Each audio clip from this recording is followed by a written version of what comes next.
안녕하세요, 원픽입니다. 오늘은 현재 제가 주로 사용하고 있는 캐논 M6 마크2 미러리스 카메라의 1년 사용 후기에 대해서 리뷰해보려고 합니다. 이 카메라가 제 채널에 있어서도 좀 의미가 있는 게 저의 첫 리뷰 영상의 주인공이기도 했고, 현재 제가 관리하고 있는 유튜브 채널들을 모두 이 캐논 M6 마크2로 촬영을 하고 있습니다. 유튜브 시장이 레드오션이다 뭐다 하지만 여전히 유튜브에 입문하시는 분들이 점점 많아지고 있고, 처음에는 스마트폰으로 시작을 하시지만 결국 어느 정도 시간이 지나면 이 카메라에 대한 니즈가 반드시 생기게 되잖아요. 유튜브용으로 처음 미러리스 카메라 구매할 때 고민이 정말 많이 됩니다. 저도 그랬고요. 그래서 오늘은 제가 실제로 1년 동안 거의 매일 사용하다시피 한 이 M6 마크2를 사용하면서 느꼈던 점들에 대해서 한번 리뷰를 해보려고 합니다. 네, 첫 번째로 저는 1545 번들 렌즈랑 22mm 단렌즈 구성으로 구매를 했고, 이 구성 정가는 거의 170만원에 육박했습니다. 요즘 워낙 고가의 카메라들이 많아서 지금은 이 카메라가 비싼 축에도 안 들어간다라고 저는 생각을 당연히 하고 있지만, 사실 처음 입문하시는 입장에서 보면 이 카메라의 가격이 저렴하지 않죠. 저는 제가 살고 있는 중국으로 들어오면서 면세점 할인을 많이 받았어요. 그래서 거의 110만원 조금 안 되게 구매를 했던 것 같고요. 아마 면세점 할인이 없었다면 저도 당시에 M50을 사지 않았을까 싶은데, 만약 그때 M50을 샀다면 지금 좀 많이 후회라기보다는 부족함을 많이 느끼고 있었을 것 같아요. 구매 당시에도 M50이 이미 출시한 지가 꽤 됐었고, 결국 결과론적이긴 하지만 얼마 전에 M50 마크2가 출시를 또 했잖아요. 자동차도 그렇고 스마트폰도 그렇지만 특히나 이런 카메라 마크 1, 2, 3 시리즈로 나오는 제품들은 더욱더 이 출시 연도가 신경이 쓰일 수밖에 없습니다. 그런 의미로 볼 때 지금으로부터 약 1년 전쯤에 이 M6 마크2는 완전 신형 모델이었고요. 스펙 역시도 풀프레임 미러리스에 못 미치지만 같은 캐논의 M50보다는 좀 더 상위 호환이었기 때문에 이미 DSLR이나 예전 미러리스를 좀 경험해본 저의 입장에서는 캐논 M6 마크2가 좀 적당한 포지션에 있었습니다. 풀프레임 미러리스로 가긴 아직 좀 부담스럽고, 그렇다고 엔트리급을 선택하기엔 좀 아쉬운, 지금 쭉 써보면서 생각을 해봐도 개인적으로 이 캐논 M6 마크2는 방금 말씀드린 그 중간 포지션, 그 어디쯤 되는 카메라인 것 같아요.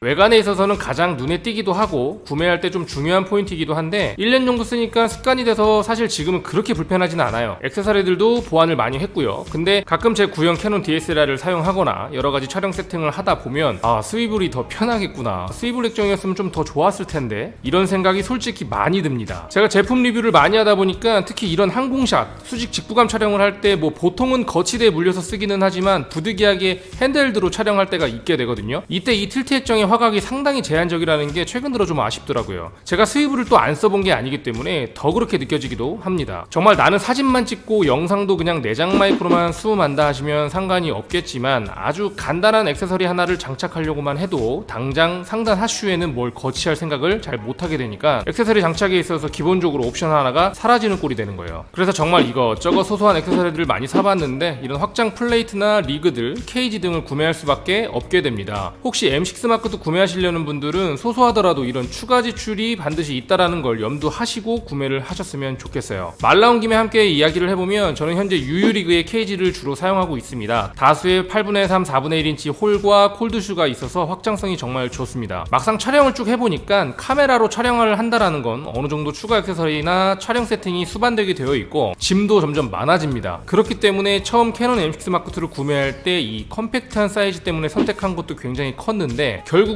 현재는 가장 무거운 이 케이지를 사용을 하고 있는 저를 보게 되더라고요. 그래서 제 개인적인 생각으로는 스마트폰이나 액션캠 같이 촬영에 있어서 휴대성에 방점을 찍지 않으신다면 미러리스를 선택하실 때 너무 사이즈나 크기에 집착은 안 하셔도 되지 않을까. 카메라 성능을 점점 업그레이드 해가시고 풀프레임으로 넘어가게 되면 크게 고려될 사항은 아니게 되더라고요. 요즘 소니에서 나온 A7C처럼 컴팩트한 풀프레임 미러리스도 있긴 하지만 촬영하다 보면 결국엔 뭐가 많아진다.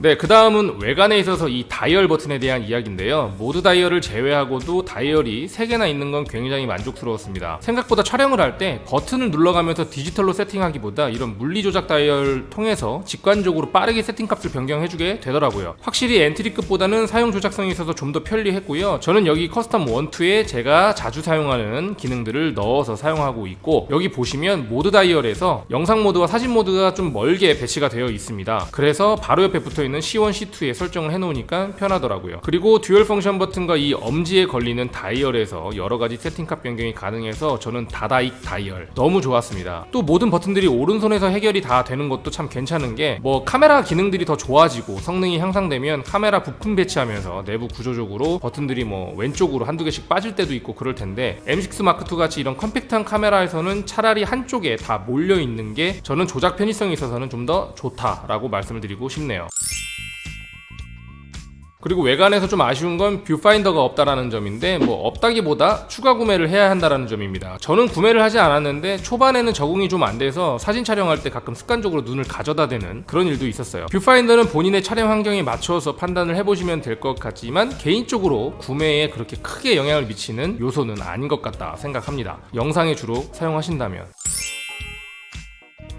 네, 다음은 4K 촬영에 대한 이야기입니다. 100%는 아니겠지만 처음 카메라 선택하시는 분들 중에 바로 4K 촬영을 하시고 계신 분들은 많이 없을 거라고 생각을 해요. 생각보다 4K 촬영을 위해서 필요한 조건들도 많고요. 단지 촬영만 하고 끝나는 게 아니라 우리는 편집이라는 과정을 거쳐서 어떤 컨텐츠를 만들어내고자 하는 것이기 때문에 그 촬영하신 4K 결과물을 어느 정도 편집해 줄 수 있는 PC가 필요하게 되고 성능 또한 뒷받침돼줘야 한다는 거예요. 저도 사실 M6 마크2를 고민할 때 크롭되지 않은 4K 촬영을 지원한다는 거에 굉장히 큰 매력을 느꼈는데 사실 당시에 저는 4K 촬영을 잘 하지도 않을 뿐더러 4K 편집을 감당할 만한 PC도 없었습니다. 그렇지만 내가 향후 4K 촬영 및 편집을 할 여지가 있다는 가능성 때문에 이 녀석을 선택을 했고 결과적으로는 최근에 와서 M1 맥북을 사용하게 되면서 본격적으로 결과물들을 4K로 작업을 하고 있습니다. 저처럼 당장 쓰실 일은 없다고 해도 수개월 내에 4K 촬영에 대한 여지가 있으신 분들은 무조건 M6 마크2처럼 크롭 안 되는 완전한 4K 지원 카메라를 구매하시기 바랍니다. 사람마다 촬영하는데 목표점은 다 다르겠지만 시간이 좀 걸리더라도 원래 본인이 생각했던 목적에 맞는 장비를 하나씩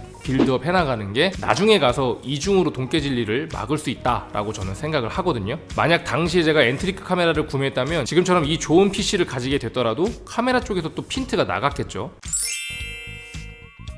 사실 아직 소니 카메라를 사용해보지 않아서 4K와 FHD 모두 어떤 차이점이 있고 뭐가 더 좋다라고 이야기 드릴 수는 없지만 수많은 필름 메이커분들의 리뷰 영상을 보면 이 M6 마크2가 카메라 본연의 그 기능이나 화질에 대해서만큼은 뭐 나쁘지 않다, 뭐 호평이 많은 걸 알 수 있더라고요. 사실 영상용으로 구매를 했지만 최근 들어 사진을 좀 많이 찍어보게 되면서 사진 촬영용으로만 사용하기에도 정말 손색이 없는 카메라다 싶을 정도로 화질이 좋더라고요. 다만 IAF가 거리가 좀 멀어지면 좀 잘 잡지 못하는 것 같은 느낌이 좀 들고 이 AF에 있어서만큼은 다른 영상들을 저도 좀 보잖아요. 그런데 소니가 좀 더 좋아 보인다라는 느낌이 확실히 있긴 있어요. 암튼 뭐 그렇지만 M6 마크2 역시 나쁘다라는 건 아니고요. 사진이든 영상이든 상관없이 특히 유튜버 입문하시는 분들에게는 아직도 굉장히 매력적인 카메라인 것은 분명한 것 같다. 오히려 이 카메라로 입문하시면 여기 있는 기능들을 얼마나 사용하시게 될까 뭐 그런 생각도 좀 듭니다. 무시하는 거 아니고요. 다음은 렌즈에 대한 이야기인데요. 22mm 단렌즈부터 좀 이야기를 해볼게요. 최근 들어 실외 촬영에 대한 니즈가 좀 생기기 시작하고 또 뭐 배경 압축 효과나 뭐 이런 것들도 좀 고려하다 보니까 망원줌 렌즈를 좀 알아보고 있긴 한데 저는 주로 고정된 화각의 실내 촬영을 많이 합니다. 그러다 보니까 조리개 값이 밝은 22mm f2.0 렌즈를 애초에 이 M6 마크2를 구매하기 전부터 고려를 했고 여지껏 1545 번들 렌즈보다 더 많이 사용을 한 것 같아요. 지금도 거의 메인 렌즈로 이 녀석이 물려있을 때가 많고요. 왜 이 EFM 22mm f2.0 렌즈 때문에 캐논으로 넘어오시는 분들이 있을 정도다라는 말이 나왔는지 알겠더라고요. 크기도 작아서 컴팩트한 이 M6 마크2에 정말 딱입니다. 또 쓰다 보니까 같은 화각 구간에서 번들 렌즈 같은 경우에는 사이드에 약간의 왜곡이 생기잖아요. 렌즈 자체도 살짝 볼록하고요. 그래서 22mm를 주로 사용하고 있는 것 같습니다. 렌즈 이야기가 나와서 한번 말씀을 드려보자면 실제로 사용하다 보면 외관보다는 사용 환경에 더 초점이 맞춰지는 거라 1545 번들 렌즈를 거르고 그냥 18150 망원 렌즈를 구매하시는 것도 괜찮을 것 같아요. 왜냐하면 18150이 광각에서는 조금 빠지지만 망원 화각은 번들 렌즈의 화각을 다 포함하고 있기 때문에 제가 사용을 하다 보니까 애초에 번들 렌즈를 거르고 아예 18150으로 샀으면 어땠을까라는 생각을 좀 해보게 되거든요. 그리고 이 EF-EFM 마운트 저는 이거를 가지고 있는데 제대로 쓰지를 못해요. 왜냐하면 기존 가지고 있는 EF 렌즈들이 그렇게 좋지 않아요. 제가 그냥 어중간한 시그마, 탐론, 서드파티 렌즈들 몇 개랑 40mm 팬케이크 정도 가지고 있는데 그냥 이 M6 마크2랑 같이 새로 산 EFM 렌즈들보다 소음도 그렇고 모든 면에서 더 안 좋으니까 안 쓰게 되더라고요. 굳이 M6 마크2에 물릴 일이 없어요. 캐논에서 신규 구매자 이벤트 같은 거 할 때 이거 자주 주는 걸로 알고 있는데 이거를 경품으로 받으실 바에는 차라리 삼각대나 배터리, 마이크 이런 게 더 실용적입니다. 그래서 제가 이거를 경품으로 받고 아주 후회가 막심합니다.